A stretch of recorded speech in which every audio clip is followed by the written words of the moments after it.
आज हम लोग जो है मैथ का अगला चैप्टर शुरू करेंगे जो आपका है दो चर वाले रैखिक समीकरण। इससे पहले आप पढ़ चुके हैं बहुपद, ठीक है ना। तो चलिए शुरू करते हैं। तो यह जो आपका चैप्टर है, इस चैप्टर का नाम है आपका दो चर वाले रैखिक समीकरण, ठीक है।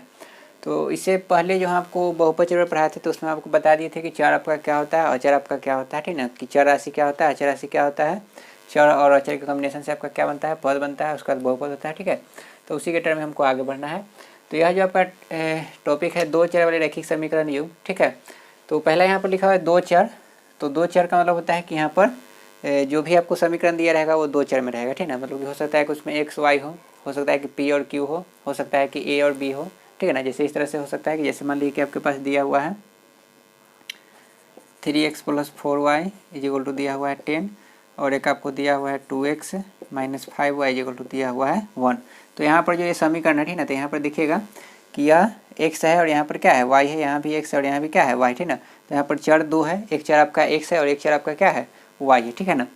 तो ये दो चर में हो गया। और आगे लिखा हुआ है रैखिक। क्या लिखा हुआ है? रैखिक। तो रैखिक का मतलब क्या होता है? तो रैखिक का मतलब होता है कि वह बहुपद जिसका अधिकतम घात कितना होता है, एक होता है, ठीक है। जिसका माने घात कितना होता है, एक होता है। तो यहाँ पर आप देखिएगा कि x पर घात क्या है, एक है, y पर घात क्या है, एक है। तो इसलिए इसको क्या बोलेंगे, रैखिक भी बोलेंगे। तो इसलिए आपका है दो चर वाले, मतलब कि दो चर होना चाहिए और क्या होना चाहिए, रैखिक होना चाहिए। अगर मान लीजिए यही अगर आपका यहाँ पर होता कि दो चर वाले द्विघात समीकरण युग्म, तो आपका समीकरण कुछ इस तरह से होता, जैसे 3x² + 4y² बराबर यहाँ पर होता 10, ठीक है ना। तो यहाँ पर यह आपका क्या कहलाता है, तो यहाँ पर आपका कहलाता है यह दो चर वाले द्विघात समीकरण, ठीक है ना। लेकिन आपको यहाँ पर क्या है, दो चर वाले रैखिक समीकरण, मतलब कि आपका घात कितना लेना है, एक ही लेना है, ठीक है। और यहाँ पर लिखा हुआ है युग्म। तो युग्म माने क्या होता है, जोड़ा होता है। युग्म माने क्या होता है, तो युग्म माने होता है, इसको अंग्रेजी में कहते हैं पेयर। इसका एक और मतलब होता है जोड़ा। क्या होता है, जोड़ा। आपको पता है कि जोड़ा में कितना होता है, दो होता है, ठीक है ना। तो इसलिए जब भी आपको यह समीकरण दिया रहेगा ये आपको जोड़ा में दिया रहेगा, ठीक है ना।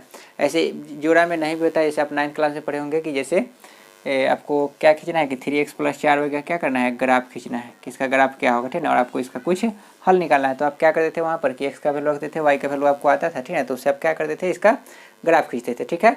तो वहाँ पर इसका क्या होता था कि वहाँ पर इसका जो हल होता था क्या होता था, अनगिनत होता था। अनगिनत मतलब कि जैसे मान लीजिए कि एक तरफ से x का वैल्यू रखेंगे तो एक तरफ से y का वैल्यू आपको क्या आएगा, ठीक है ना।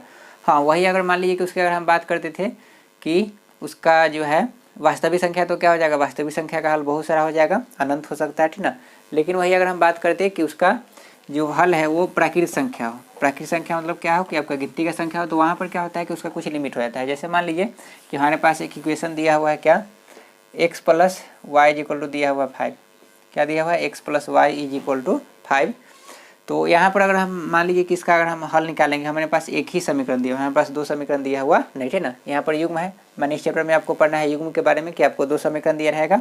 आप 9th क्लास से पढ़ें कि एक ही रहेगा तब कैसे सोल्व करेंगे। तो हम आप वहाँ पर क्या करते हैं कि x y का अगर हम यहाँ पर मान लीजिए कि कॉलम बनाएंगे तो यहाँ पर क्या लिख सकते हैं, x + y = 5 दिया हुआ, तो यहाँ पर क्या लिख सकते हैं, y = 5 - x।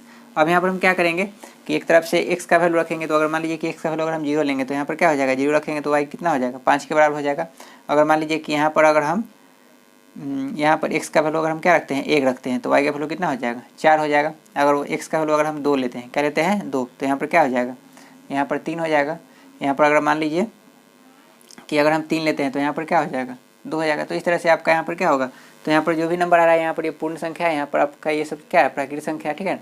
और यही अगर मान लीजिए कि यहाँ पर बहुत सारी संख्याओं का अगर बात करेंगे, जैसे मान लीजिए कि 3 ले लिया, आप मान लीजिए कि 4 रखेंगे, क्या रखेंगे, 4, तो 5 - 4 करेंगे तो y का वैल्यू कितना आएगा, 1 आएगा। मतलब कि जब हम 4 लिखेंगे तो क्या आएगा, 1 आएगा।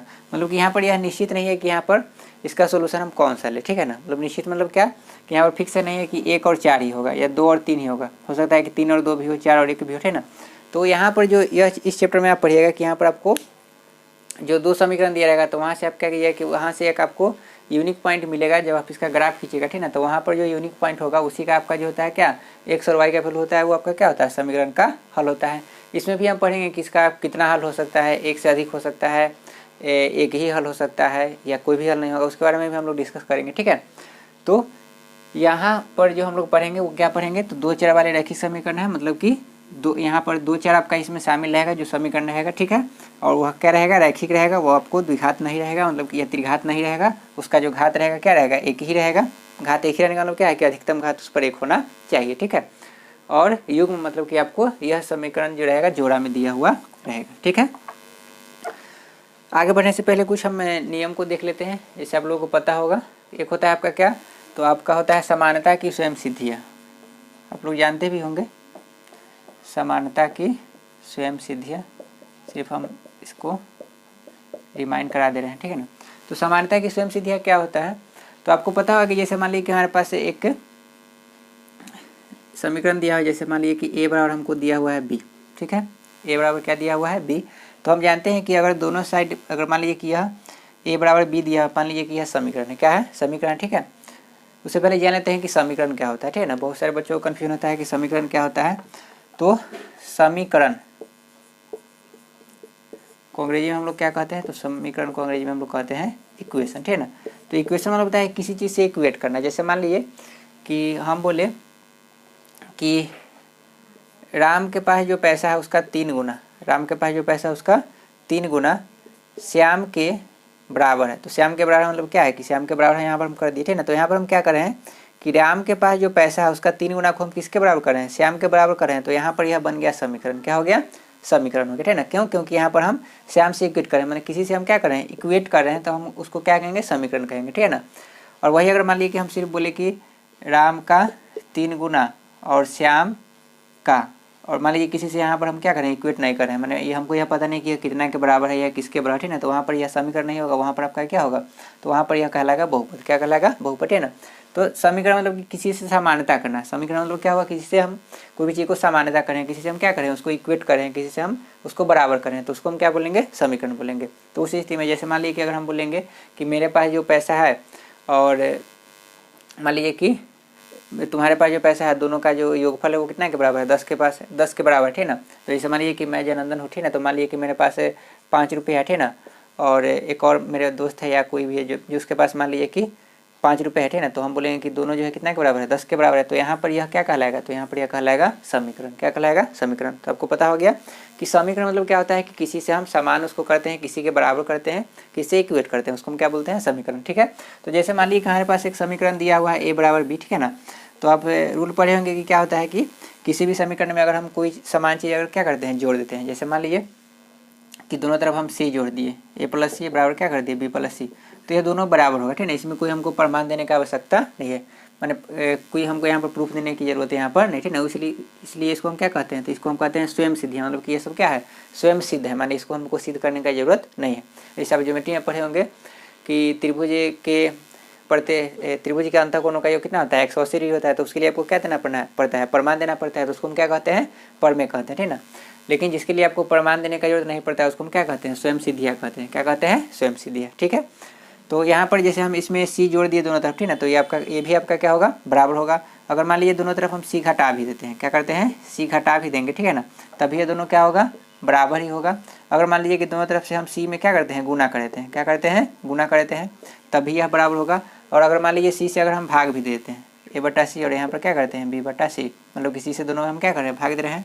हाँ, कंडीशन ये होना चाहिए कि सी आपका 0 के बराबर नहीं होना चाहिए, क्योंकि यह 0 के बराबर हो जाएगा तो आपको पता है कि क्या पता है आपको कि भाजक जो होता है 0 के बराबर नहीं होता है, मतलब कि हर आपका 0 के बराबर कभी भी नहीं हो सकता, ठीक है। तो उस समय आपका क्या हो जाएगा अनडिफाइंड हो जाएगा, ठीक है। इसलिए यहाँ पर कंडीशन क्या लिखे हम कि सी इज नॉट इक्वल टू 0, मैंने कोई नंबर हो सकता है 3 हो सकता है 4 हो सकता है कुछ भी हो सकता है, तो आपका यह सब क्या होता है बराबर होता है। तो इसको हम क्या कहते हैं समानता की स्वयं सिद्धियाँ कहते हैं, ठीक है।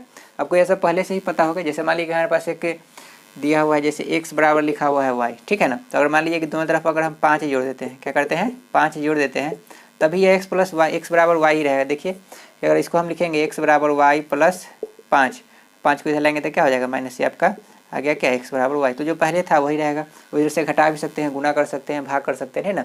तो जो भी आपका है वह जो समीकरण है वही रहेगा, उसमें कोई भी बदलाव आपका नहीं होगा। ये करने से होता है क्या है कि आपका जो हल निकालना होता है उसका सोल्यूशन निकालना होता है, उससे आपका वो क्या होता है आपको पता चल जाता है। उससे हम क्वेश्चन को सोल्व करने के लिए क्या करते हैं यूटिलाइज करते हैं, ठीक है। तो इसको हम कहते हैं समानता की स्वयं सिद्धियाँ, ये पता चल गया। एक आपका होता है काट नियम, क्या होता है काट नियम। तो काट नियम क्या होता है, जैसे मान लीजिए कि हमारे पास दिया हुआ है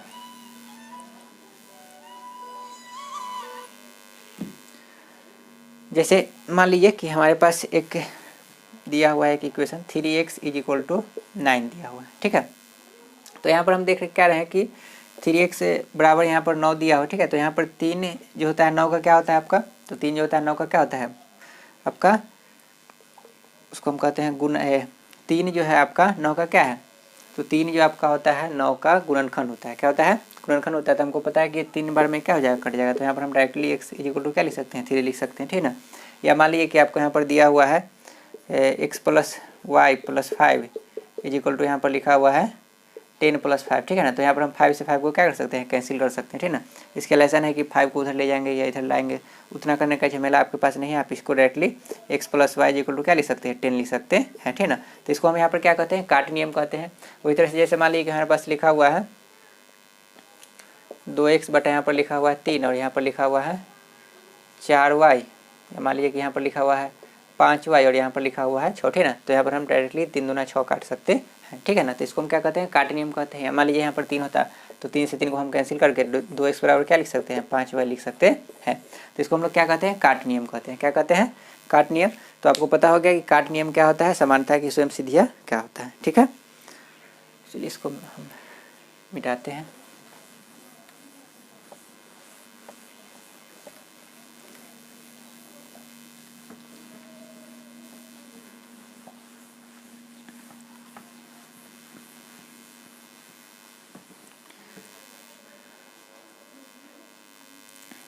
अब हम लोग जो है देखते हैं कि 2 चर वाले रैखिक समीकरण युग्म है। तो सबसे पहले देख लेते हैं इसका व्यापक रूप क्या होता है। तो आपको 2 समीकरण दिया रहेगा, ठीक ना। 2 समीकरण दिया रहेगा, मतलब क्या कि समीकरण का आपको मतलब रैखिक समीकरण का आपको युग्म दिया रहेगा। जब भी दिया रहेगा तो आपको जोड़ा में दिया रहेगा, ठीक है। तो जैसे मान लीजिए कि इसका हम लेते हैं स्टैंडर्ड फॉर्म। तो ये आपका होता है ax + by + c = होता है 0। ये आपका एक समीकरण हो गया, ठीक है ना। मतलब रैखिक समीकरण हो गया 2 चर में। यहाँ पर x और y को हम क्या ले रहे हैं, चर ले रहे हैं, ठीक है ना। आपको एक बात और बता दूं कि जैसे मान लीजिए कि यहाँ पर ax + by + c लिखा हो, ठीक है ना। तो आप ये भी कह सकते हैं कि सर a और b को भी तो यहाँ पर हम क्या कर सकते हैं, यहाँ पर क्या लिखा हुआ है कि a और b यहाँ पर कोई अंक यहाँ पर नहीं लिखा हो, ठीक है। तो हो सकता है कि आपको कन्फ्यूजन हो कि सर a और b का भी तो मान निकाल सकते हैं, x और y यहाँ पर क्या हो सकता है, कॉन्स्टेंट भी तो हो सकता है, ठीक है ना। तो देखिए जब भी हम क्या करते हैं कि जब हम एक वेरिएबल को और क्या करते हैं, कांस्टेंट को जब गुना करते हैं, जैसे मान लीजिए कि हमको 3 में अगर y से गुना करने के लिए बोला गया तो हम इसको क्या लिखेंगे, तो हम इसको 3y लिखते हैं ना कि इसको हम लिखेंगे y3, ठीक है। जैसे मान लीजिए कि हमको 5 में अगर हमको x से गुना करना है तो इसको हम क्या लिखेंगे, 5x लिखेंगे, ना कि लिखेंगे x5 माने, ठीक है। तो यहाँ पर क्या होता है कि जब भी इसको गुना करके लिखा जाता है तो पहले आपको क्या लिखा जाता है, तो पहले आपका लिखा जाता है जो कांस्टेंट टर्म होता है। क्या होता है, पहले जो लिखा जाता है जो आपका कांस्टेंट टर्म होता है, बाद वाला आपका जो होता है वेरिएबल टर्म, ठीक है ना। तो जैसे यहाँ पर हम लिखे x + by + c = 0, ठीक ना। तो यहाँ पर आपको पता होना चाहिए, ठीक ना, कि जैसे x के गुणांक में है मतलब कि ये कांस्टेंट है, y के गुणांक में मतलब ये आपका क्या है, कांस्टेंट है, और c यहाँ पर है तो ये भी आपका क्या है, कांस्टेंट है, ठीक ना। तो आपको यहाँ पर वेरिएबल क्या हो गया, तो वेरिएबल आपका हो गया x और y, ठीक है। तो आपको यहाँ पर वैल्यू किसका निकालना होगा, तो x और y का निकालना होगा, ठीक है। तो यहाँ पर आपका एक हो गया x + by + c बराबर हो गया 0। और एक और ले लेते हैं जो आपका मान लीजिए कि dx + ey + f = क्या है, 0। ये आपका एक दूसरा समीकरण हो गया, ठीक है। यहाँ पर दोनों में आपका देख रहे हैं कि x और y है, ठीक ना। इसका कांस्टेंट अलग अलग हो सकता है। जैसे यहाँ पर अंक मान लीजिए कि यहाँ पर 3, 4, 5 हो, यहाँ पर हो सकता है कि 7, 8, 9 कुछ भी हो सकता है, अलग अलग हो सकता है, एक तरह का भी हो सकता है, ठीक है। तो यह मान लीजिए कि आपको 2 समीकरण दिया हो, ठीक है ना। तो ये इसका होता है स्टैंडर्ड फॉर्म। क्या होता है, ये आपका a जो होता है x का गुणक होता है, b जो होता है y का गुणक होता है, और c यहाँ पर क्या होता है, तो c आपका होता है। चलिए जैसे मान लीजिए कि लिखते हैं 3x + 4y बराबर हम लिखे हैं 5 लिखे, ठीक है ना। क्या लिखे, 5। तो इसको अगर हम लिखेंगे स्टैंडर्ड फॉर्म में तो क्या लिख सकते हैं, तो 3x + 4y - 5 बराबर क्या हो जाएगा, 0। तो इसको अगर हम इक्वेट करेंगे ax + by + c बराबर 0 से, तो a का वैल्यू आपका क्या हो जाएगा, 3 हो जाएगा, b का वैल्यू आपका क्या हो जाएगा, 4 हो जाएगा, और c का वैल्यू क्या हो जाएगा, -5 हो जाएगा, ठीक है। उसी तरह से अगर मान लीजिए कि इसको हम dx + ey + f से इक्वेट कर दें तो d का वैल्यू क्या हो जाता है, 3 हो जाता है। वह 4 आपका किसके बराबर होता है, e के बराबर होता है, और -5 किसके बराबर होता है, f के बराबर होता है, ठीक है। तो ये आपका होता है स्टैंडर्ड फॉर्म, ठीक है, क्या चीज़ का, तो 2 चर वाले रैखिक समीकरण युग्म का, ठीक है। हाँ, कोई किसी बुक में आपको यहाँ पर इस तरह से लिखा रहेगा a1x + a2x प्लस में आपको यहाँ पर लिखा रहेगा a3 या हो सकता है कि यहाँ पर A1 A2 हो, यहाँ पर आपका क्या हो B हो, ठीक है ना। तो अलग अलग भी हो सकता है, तो उससे कोई दिक्कत नहीं है, ठीक है ना। जैसे मान लीजिए कि इस तरह से भी हो सकता है कि जैसे A1X प्लस यहाँ पर B1Y है प्लस में यहाँ पर क्या है C1 = 0 और यहाँ पर लिखा रहेगा A2X प्लस B2Y प्लस में C2 = 0। तो इस तरह से भी आपको लिखा हुआ रह सकता है, ठीक है। तो ऐसा कोई जरूरी नहीं कि यही हम जो हम लिखे वही मैंने शब्द है, ये दूसरा भी आप ले सकते हैं, ठीक है। तो इस तरह से भी आपको लिखा हुआ मिल सकता है, ठीक है। तो यह आपका जो हो गया क्या हो गया, दो चर रैखिक समीकरण का आपका क्या हो गया, तो ये आपका हो गया व्यापक रूप। क्या कहते हैं इसको हम, व्यापक रूप कहते हैं। और एक बात और कि यहाँ पर जैसे मान लीजिए कि यहाँ पर x का जो शून्य का ये 0 नहीं हो सकता है, y का शून्य का आपका 0 नहीं हो सकता है, क्योंकि अगर मान लीजिए कि ये शून्य का अगर 0 हो जाएगा तब आपका क्या हो जाएगा, तब आपका यह जो समीकरण है वो आपका दो चर वाले रैखिक समीकरण आपका नहीं रहेगा, ठीक है ना। जैसे मान लीजिए कि यहाँ पर अगर इसका हम गुणांक लेते हैं 0, मतलब ये हम y का गुणांक ले लिए क्या 0, मतलब b हम लेते हैं 0 के बराबर और a ले लेते हैं यहाँ पर 0 के बराबर, तो आपका दोनों टर्म आपका क्या हो जाएगा, खत्म हो जाएगा। तो यहाँ पर बच जाएगा कोई, यहाँ पर क्या बच जाएगा, कांस्टेंट बच जाएगा, ठीक है। तो उस समय आपका यह दो चर वाले रैखिक समीकरण युग्म नहीं रहेंगे, ठीक है ना। और मान लीजिए कि दोनों में से किसी एक को अगर हम हटाते हैं, जैसे मान लीजिए कि x का गुणांक हम क्या ले लिए 0 लिए, तो यहाँ पर जो बच जाएगा, तो यहाँ पर आपका जो बच जाएगा वो आपका क्या बच जाएगा, तो एक चर वाला क्या बच जाएगा रैखिक समीकरण क्या बच जाएगा। जैसे मान लीजिए कि अगर हम लिखते हैं 3x प्लस 5y प्लस 2 बराबर यहाँ पर हम क्या लिए 0, ठीक है। तो यहाँ पर अगर मान लीजिए कि x की जगह यहाँ पर अगर 0 होता है, क्या होता है 0, तो ये टर्म तो आपका खत्म हो जाता है, तो बच जाता है आपके पास क्या, तो 5y प्लस 2 बराबर क्या 0। तो यह आपका क्या कहलाता है, तो यह आपका कहलाता है एक चर वाला रैखिक समीकरण युग्म। क्या कहलाता है, एक चर वाला रैखिक समीकरण युग्म कहलाता है, ठीक है। और उस समय इसका एक हल होगा, इसका एक ही हल होगा। आप पढ़े होंगे बहुपद में कि आपका किस फॉर्म में होता है, तो आपका होता है एक्स प्लस बी बराबर 0, जो आपका एक्स का वैल्यू क्या होता है -b/a के फॉर्म में होता है, ठीक है। तो यह ध्यान रखेंगे कि यह आपका जो होता है 0 के बराबर नहीं होता है, ठीक है। तो ये हो गया। अब यहाँ पर बात है कि इसका जो हल करने का नियम है, बहुत तरह का अलग अलग आपका क्या है, मैंने जो आपका होता है एक बीजीय आपका क्या होता है विधि होता है, और एक आपका क्या होता है आलेखीय विधि होता है, ठीक है ना। दो तरह की विधि का यहाँ पर हम बात करेंगे। पहला आपका होता है बीजीय विधि, विधियाँ कह लीजिए क्योंकि इसका संख्या एक से ज़्यादा है, ठीक है ना। इसको अंग्रेजी में हम कहते हैं अलजेब्रिक मेथड। क्या कहते हैं, अलजेब्रिक मेथड। और एक आपका होता है आलेखीय विधि होता है, ठीक है ना। एक आपका क्या होता है आलेखीय विधि होता है, ठीक है। तो इसमें जो आपका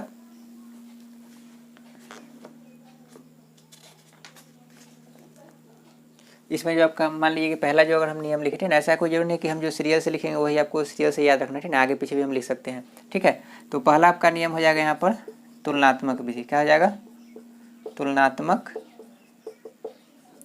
विधि हो जाएगा। दूसरा आपका हो जाएगा लुप्तीकरण। क्या हो जाएगा, लुप्तीकरण। बारी बारी से सबको हम डिस्कस करेंगे। तीसरा आपका हो जाएगा अनुपात निर्णय विधि, अनुपात निर्णय विधि। चौथा आपका हो जाएगा तुलनात्मक हो गया, लुप्तीकरण विधि हो गया, अनुपात निर्णय हो गया। आगे आपका हो जाएगा प्रतिस्थापन विधि। क्या हो जाएगा, प्रतिस्थापन विधि।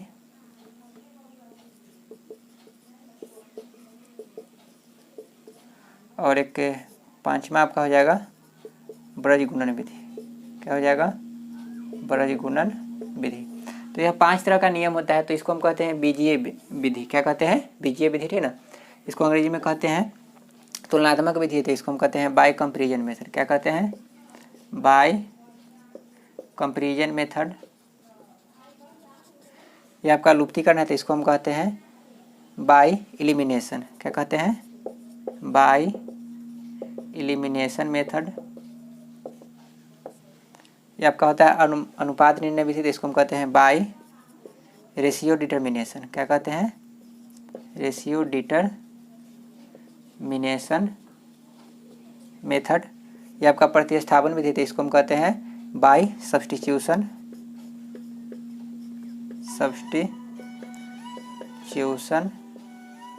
मेथड।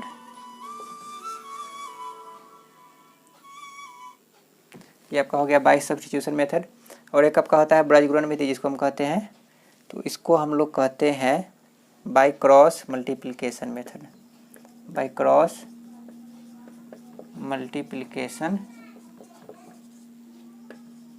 मेथड।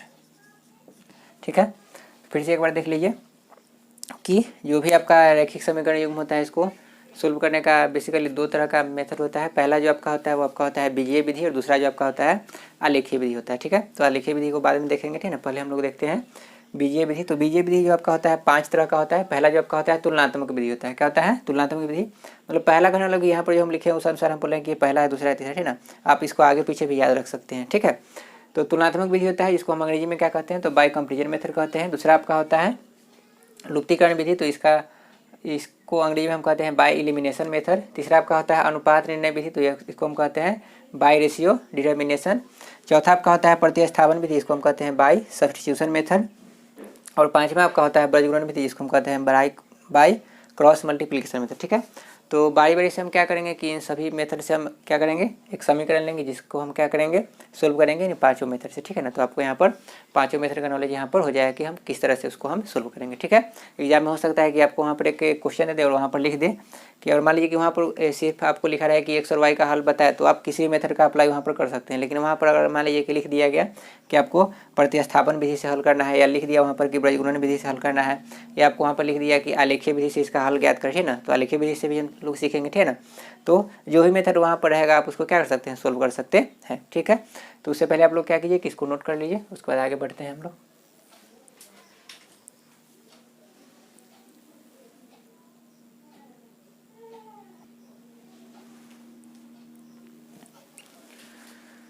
चलिए पहला जो आपका नियम है उसको हम देखते हैं। तो पहला आपका जो नियम है वो तुलनात्मक विधि है। तो तुलनात्मक विधि में हम कैसे इक्वेशन को सोल्व करते हैं, तो आपको यहाँ पर दो इक्वेशन दिया हुआ है। आपको इस क्वेश्चन में दो आपको दिया हुआ ही रहेगा। ठीक है ना, तो पहला आपका इक्वेशन जो है आपको दिया हुआ है 2x + 3y बराबर दिया है 19, और दूसरा आपको दिया हुआ है 3x + 4y बराबर 26 दिया हुआ। ठीक है, तो यहाँ पर हमको क्या करना है कि x और y का क्या करना है मान ज्ञात करना है। मतलब कि x और y जो इसमें आपका क्या है चर राशि है, उसको हमको पता करना है कि उसका वैल्यू क्या होगा। ठीक है ना, जो दोनों समीकरण को क्या करना चाहिए संतुष्ट करना चाहिए। ठीक है ना, ऐसा नहीं कि जैसे मान लीजिए कि x और y का जो हमारे पास वैल्यू आएगा, ठीक है ना, तो ऐसा नहीं कि सिर्फ समीकरण एक को ही संतुष्ट करेगा या समीकरण सिर्फ दो को ही करेगा। ठीक है ना, दोनों समीकरण को पूरी तरह से वो क्या करना चाहिए संतुष्ट करना चाहिए, तब जाके वो हल आपका क्या होगा सही होगा, अथवा वो हल आपका क्या हो जाएगा गलत हो जाएगा। ठीक है, तो पहला जो नियम हमको यहाँ पर पढ़ना है तुलनात्मक विधि पढ़ना है, तो इसमें हमको क्या करना है, तो सबसे पहले क्या कीजिए कि जो आपको समीकरण दिया हुआ ठीक ना, तो यहाँ पर हम देख लिए कि आपका स्टैंडर्ड फॉर्म में लिखा हुआ है, पहले x वाला उसके बाद y वाला है। हो सकता है कि पहले x और y नहीं हो, जैसे आगे पीछे भी करके लिखा हुआ हो सकता है। ठीक है ना, तो आप इसको इस तरह से अरेंज कर सकते हैं। अगर मान लीजिए कि समीकरण आपका a और b के टर्म है, जैसे मान लीजिए हो सकता है कि यहाँ पर लिखा रहेगा 2a + 3b बराबर दिया हुआ रहता है यहाँ पर 19, ठीक है, और यहाँ पर रहता है 3a + 4b = यहाँ पर क्या रहता है 26। ठीक है ना, तो यहाँ पर हम क्या करते हैं, तो यहाँ पर आपका चार आपका क्या है a और b है, तो यहाँ पर a और b का हम वैल्यू निकालेंगे। अगर मान लीजिए यहाँ पर p और q होता है तो यहाँ पर हम क्या करते हैं p और q का वैल्यू निकालते हैं। ठीक है, तो चार यहाँ पर अलग अलग हो सकता है। ठीक ना, हमको देख लेना है कि यह एक आपका अरेंज में मैंने कि आपका ये क्या है कि एक सीरियल वे में यहाँ पर सजा हुआ है या नहीं। ठीक है, तो यहाँ पर लिखा हुआ है। ठीक है ना, आप यहाँ पर क्या कर सकते हैं कि -19 को यहाँ पर लिख सकते हैं 26 -26 करके बराबर 0 लिख सकते हैं। ठीक है, या नहीं भी लिख सकते हैं। ठीक है, तो सबसे पहले क्या करेंगे हम, तो पहला समीकरण को लेते हैं। तो पहला समीकरण आपको क्या दिया हुआ है, तो 2x + 3y बराबर क्या दिया है 19। ठीक है, तो इसको हम पहले लिख लेते हैं। तो हम लिख लिए यहाँ पर 2x + 3y = 19। ओके, अब यहाँ पर हम क्या करेंगे कि दोनों जो आपका समीकरण है ना, दोनों जो आपका क्या है समीकरण, तो दोनों समीकरण में ठीक है ना किसी एक का हम वैल्यू यहाँ से निकालेंगे। जैसे मान लीजिए हो सकता है कि हम y का ही निकालें, या हो सकता है कि हम सिर्फ x का ही निकालें। ठीक है ना, तो जैसे अगर मान लीजिए कि अगर हम x का वैल्यू निकालना चाहते हैं तो यहाँ पर हम क्या लिख सकते हैं, तो लिख सकते हैं 2x बराबर लिख सकते हैं 19, और ये 3y आपका क्या है प्लस में है, इधर जाएगा तो क्या हो जाएगा माइनस में। तो यहाँ से हमको क्या पता चला कि 2x बराबर हम क्या लिख सकते हैं, तो 19 - 3y लिख सकते हैं। हमको सिर्फ चाहिए किसका वैल्यू x का, तो हम क्या लिख सकते हैं x बराबर 19 - 3y बटा में क्या लिख सकते हैं 2। तो यहाँ से ये किसका वैल्यू है, तो यहाँ से आ गया x का वैल्यू। ठीक है, फिर ये समझिएगा कि पहला समीकरण को ले लिए हम। ठीक है, यहाँ से हम क्या चाहते हैं कि दोनों हम समीकरण से सिर्फ क्या करेंगे x का वैल्यू पहले हम निकालते हैं। तो x का वैल्यू निकालने के लिए हम यहाँ पर क्या किए कि 2x पहले रहने दिए। ठीक है ना, और ये 3y इधर क्या है प्लस में इधर जाएगा तो क्या आ गया माइनस में हो गया। ठीक है, तो यहाँ पर क्या हो गया 19 - 3y हो गया, और हमको सिर्फ x का ही निकालना है। तो x बराबर हम क्या लिख सकते हैं 19 - 3y, और ये दो इसके क्या है, तो दो इसके है गुना में, क्या चीज में है गुना में, तो यहाँ आएगा तो भाग में मैंने नीचे चला जाएगा बटा में। ठीक है ना, तो यहाँ पर क्या हो गया 19 - 3y बटा में हो गया 2। ठीक है, इसको मान लीजिए आप समीकरण 3। ठीक है, फिर अगला जो आपको समीकरण दिया है वो आपका क्या है, तो आपका है 3x + 4y बराबर यहाँ पर क्या है 26 है। ठीक है, तो यहाँ से हम क्या लिख सकते हैं, तो यहाँ से हम लिख सकते हैं 3x बराबर 26 माइनस में लिख सकते हैं 4y और सिर्फ हमको निकालना क्या है x, तो लिख सकते हैं x बराबर 26 माइनस 4y बटा में क्या लिख सकते हैं 3। तो यह जो समीकरण आया, ठीक है, यह भी आपका क्या है समीकरण, ठीक है ना। तो यहाँ भी x का वैल्यू, यहाँ यह भी x का ही वैल्यू है, यहाँ पर जो x का वैल्यू है वो आपका क्या है, तो 19 माइनस 3y बटा में 2 है। यहाँ पर जो x का वैल्यू है वो आपका क्या है 26 माइनस 4y बटा में क्या है 3, ठीक है ना। तो आप पढ़े होंगे कि जैसे मान लीजिए कि x बराबर अगर 5 है, y बराबर क्या है 5 है, तो आप लिख सकते हैं दोनों का एक साइड क्या है बराबर है, तो दूसरा साइड भी क्या होगा बराबर होगा, तो आप लिख सकते हैं x बराबर y लिख सकते हैं। तो उसी तरह से यहाँ पर हम क्या देख रहे हैं कि दोनों जो है x का ही वैल्यू है, x बराबर यहाँ पर 19 माइनस 3y बटा में 2 और यहाँ पर x बराबर क्या है 26 माइनस 4y बटा में क्या है 3। तो दोनों जब x का ही वैल्यू है तो यहाँ पर हम क्या लिख सकते हैं, तो लिख सकते हैं समीकरण 3 एवं 4 से दोनों को अगर हम बराबर करेंगे, क्योंकि दोनों x का ही वैल्यू है, ठीक है ना, तो अगर बराबर करेंगे तो यहाँ पर हम क्या लिख सकते हैं, तो लिख सकते हैं 19 माइनस 3y बटा में क्या लिख सकते हैं 2 बराबर यहाँ पर क्या लिख सकते हैं, तो यहाँ पर हम लिख सकते हैं 26 माइनस 4y बटा में क्या लिख सकते हैं 3। क्रॉस गुना करना आप जानते हैं, तो यहाँ पर हम क्या करेंगे गुना करेंगे, तो गुना करेंगे तो दोनों टर्म में यहाँ पर गुना करेंगे, उसी तरह से यहाँ दोनों टर्म में हम गुना करेंगे, ठीक है। तो पहले 3 से अगर गुना करेंगे तो इसको हम क्या लिख सकते हैं 3 गुना 19 माइनस 3y, ब्रैकेट दीजिएगा, ठीक है, क्योंकि हो सकता है कि ब्रैकेट नहीं देने से हो सकता है कि कोई गुना आपका करना छूट जाए, ठीक है। फिर यहाँ पर 2 से हम गुना करेंगे कितना में, 2 से गुना करेंगे 26 माइनस 4y में, ठीक है। तो जब 3 से करेंगे तो 19 में 3 से करेंगे तो 57 हो जाएगा, 3 3 आपका हो जाएगा 9y बराबर 26 दूना आपका हो जाएगा 26 दूना आपका हो जाएगा 52 माइनस आपका क्या हो जाएगा 4 दूना 8y। तो हम क्या करेंगे एक y वाले को एक तरफ कर लेंगे, मतलब कि जो भी आपका वेरिएबल टर्म है उसको हम एक तरफ कर लेंगे और कांस्टेंट टर्म को क्या कर लेंगे एक तरफ कर लेंगे। तो माइनस 9y है, ये आपका 8y माइनस में इधर जाएगा तो क्या हो जाएगा प्लस में 8y और बराबर 52 आपका है, ये उधर जाएगा तो क्या हो जाएगा माइनस में 57। तो यहाँ से आपका क्या हो जाएगा माइनस में 9y है, प्लस में क्या है 8y है, तो माइनस में आपका क्या बचेगा y और 52 आपका प्लस में है, 57 आपका क्या है माइनस में, तो आपका माइनस में यहाँ पर क्या बचेगा 5। तो इस तरह से y का वैल्यू आपको यहाँ पर क्या आ गया 5 आ गया। जब y का वैल्यू 5 आ गया तो आप समीकरण 3 या समीकरण 4 में किसी में आप क्या कीजिए y का वैल्यू रख सकते हैं, तो आपको क्या आ जाएगा x आ जाएगा, ठीक है ना, या इसमें से भी किसी में भी आप वैल्यू रख सकते हैं, ठीक है। तो मान लीजिए कि समीकरण अगर हम 3 में रखते हैं तो लिखेंगे यहाँ पर क्या समीकरण 3 में y का मान रखने पर, तो समीकरण 3 आपका क्या है, तो x बराबर 19 माइनस 3y बटा में आपका क्या है 2 है। तो हम क्या लिख सकते हैं x बराबर 19 माइनस 3 गुना y आपका कितना आया है 5 बटा में क्या हो जाएगा 2। तो यहाँ से हम लिख सकते हैं क्या x बराबर 19 माइनस 3 बचे क्या हो जाएगा 15 बटा आपका हो जाएगा 2। तो 19 में से 15 घटेगा तो 4 बटा क्या हो जाएगा 2। तो इस तरह से आपका यहाँ पर x का वैल्यू क्या हो जाएगा, तो x का वैल्यू यहाँ पर आपको आ गया 2 आ गया, क्या आ गया, तो x आपको आ गया 2, y कितना आ गया 5, ठीक है। तो यह जो मेथड होता है ये आपका क्या होता है, तो इसको हम कहते हैं तुलनात्मक विधि, ठीक है। एक बात और यहाँ पर ध्यान दिएगा, जैसे यहाँ पर हम क्या लिखे थे कि 2x प्लस 3y बराबर लिखे थे 19, तो यहाँ पर हम x का वैल्यू निकाले थे दोनों में। हो सकता है कि आप x का नहीं निकाल के y भी निकाल सकते हैं। जैसे मान लीजिए कि आप समीकरण को और हम लेंगे 2x प्लस 3y बराबर क्या है 19 है, तो हम यहाँ पर इसको इस तरह से भी लिख सकते हैं कि 3y बराबर लिख सकते हैं 19 माइनस 2x, तो लिख सकते हैं y बराबर क्या 19 माइनस 2x बटा में क्या लिखेंगे 3, तो y का वैल्यू आ गया। फिर समीकरण 2 को लेंगे तो यहाँ पर क्या हो जाएगा 3x प्लस 4y बराबर क्या है 26 है, तो हम इसको इस तरह से भी लिख सकते हैं कि 4y बराबर 26 माइनस क्या हो जाएगा 3x, तो y बराबर आपका क्या हो जाएगा, तो 26 माइनस 3x बटा में क्या हो जाएगा 4। फिर आप ये दोनों y के वैल्यू को इक्वेट कीजिएगा तो आपको यहाँ पर क्या आ जाएगा x आ जाएगा, फिर x का वैल्यू रखेंगे तो y आपको आ जाएगा। तो आप इस तरह से भी आप इसको बना सकते हैं, मतलब कहने का मतलब ये हुआ कि आप ऐसा नहीं कि सिर्फ x का वैल्यू निकाल के आप उसको बराबर कर सकते हैं, आप y का वैल्यू निकाल करके उसको क्या कर सकते हैं बराबर कर सकते हैं, ठीक है। तो ये आपका हो गया हल। हाँ, अब आपको मान लीजिए कि आपको चेक करना है कि आपका जो आंसर है वो आपका सही है या गलत है, उसको आप कैसे डिटरमाइन कीजिएगा, ठीक है ना। तो उसके लिए आप क्या कीजिए कि जो भी आपका x और y का वैल्यू है उसको आप क्या कीजिए समीकरण दोनों में आप रख के देख लीजिए, ठीक है ना। तो अगर मान लीजिए यहाँ पर अगर हम रखेंगे 2x का वैल्यू कितना आया है 2, तो यहाँ पर क्या हो जाएगा 2 गुना 2 प्लस 3 गुना y का वैल्यू कितना आया है, y का वैल्यू आपके पास आया है 5, यहाँ पर हम रखेंगे 5, तो 3 5 15 और 2 दूना 4, 15 4 क्या होता है 19, यहाँ LHS में भी RHS में दोनों बराबर हो गया। समीकरण 2 में रखते हैं तो x आपको कितना आया है 2 आया है, तो यहाँ पर क्या हो जाएगा 3 दूना 6 और ये आपका कितना है 5 है, तो 4 5 20, 20 और 6 कितना हो गया 26, इधर भी 26 इधर भी, मतलब कि यह दोनों समीकरण को क्या कर रहा है संतुष्ट कर रहा है, मतलब कि आपका जो x और y का वैल्यू है वो आपका क्या है एकदम सही है, ठीक है। तो इस तरह से आप इसको डिटरमाइन भी कर सकते हैं कि आपका जो बनाया हुआ है वो आपका सही है या गलत है, ठीक है। तो यह जो मेथड होता है इसको हम क्या कहते हैं तुलनात्मक विधि कहते हैं। तो इसको आप लोग नोट कीजिए, उसके बाद आगे का विधि हम देखते हैं।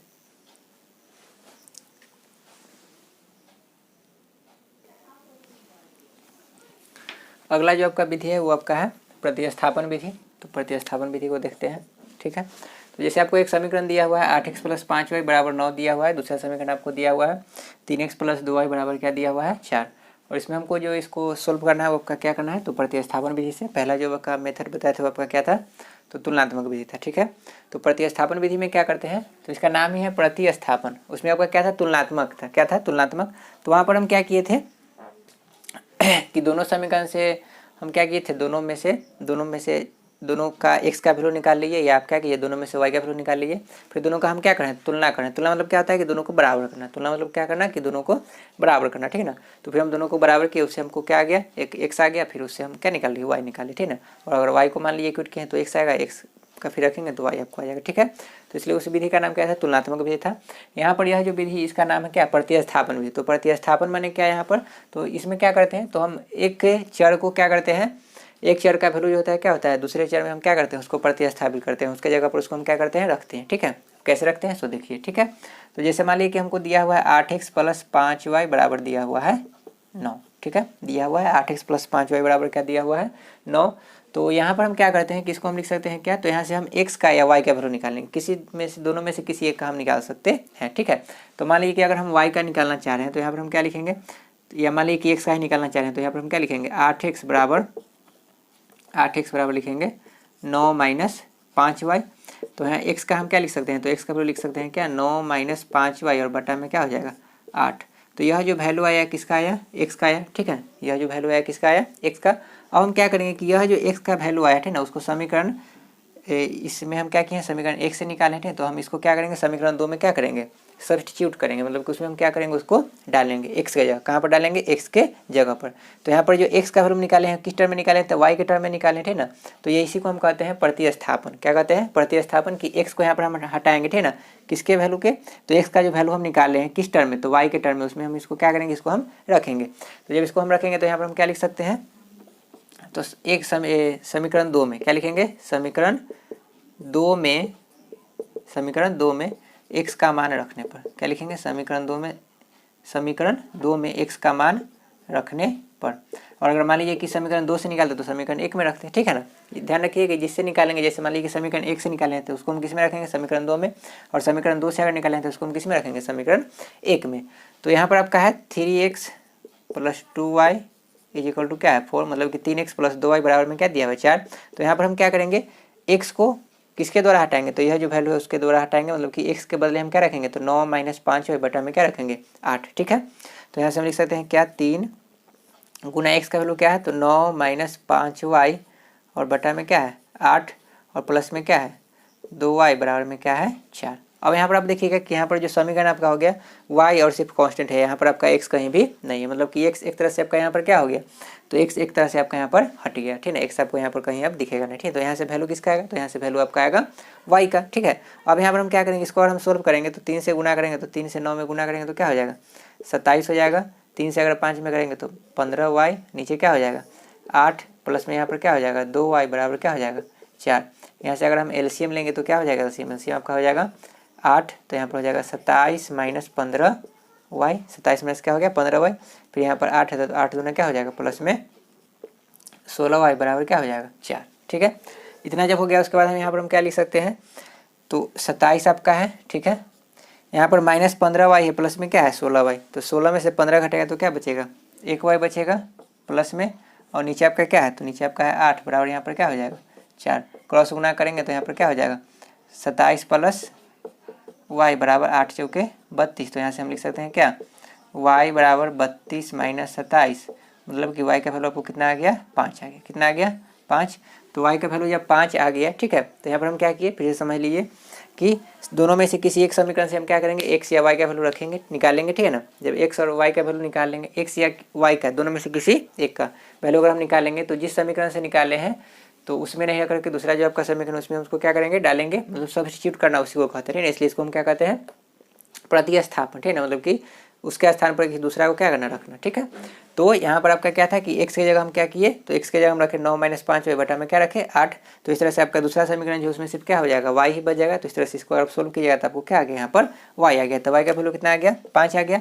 अब यहाँ पर हम क्या करते हैं कि इसको अगर मान लेते हैं समीकरण 3, तो यहाँ पर हम क्या लिखेंगे, समीकरण 3 में समीकरण 3 में y का मान रखने पर। तो समीकरण 3 आपका क्या है, तो ये आपका है x बराबर 9 माइनस 5y बटा क्या है 8 है। तो यहाँ से हम लिख सकते हैं क्या, x बराबर 9 माइनस 5 गुना यहाँ पर क्या हो जाएगा 5 और नीचे आपका हो जाएगा 8। तो इस तरह से आप लिख सकते हैं x बराबर 9 माइनस 5 में 5 से गुना करेंगे 25, नीचे हो जाएगा 8। तो यहाँ से आपका आ जाएगा x बराबर -25 प्लस 9 तो आपका -16 हो जाएगा बटा में क्या हो जाएगा 8, 8 दूना 16। तो x का वैल्यू क्या आ गया -2 आ गया। क्या आ गया, x यहाँ पर आपको आ गया -2 और y आपका कितना आ गया, तो y आपको यहाँ पर आ गया 5 आ गया। ठीक है, तो यह जो हुआ आपका दोनों चर जो इसमें था x और y उसका क्या हो गया वैल्यू हो गया। तो यह जो विधि था इसको हम क्या कहते हैं, प्रतिस्थापन विधि कहते हैं।